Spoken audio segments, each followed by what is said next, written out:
আমাদের যত পূর্বপুরুষ অন্ধকার কবরে চলে গেছে তাদের জন্য দোয়া করা, তাদের জন্য কি করা? দোয়া করা।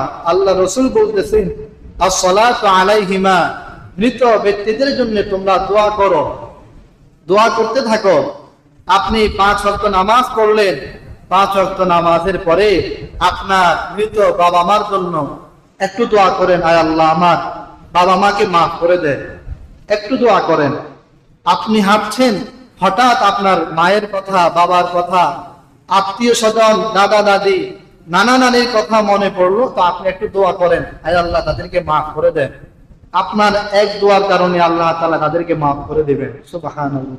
দোয়া করা সব সময়, হাঁটতে চলতে উঠতে বসতে, মৃত আত্মীয় স্বজন মা বাবার জন্য কি করা? দোয়া করা। আপনার একটা দোয়া তাদের মাগফিরাতের উসিলা হবে, একটা দোয়া।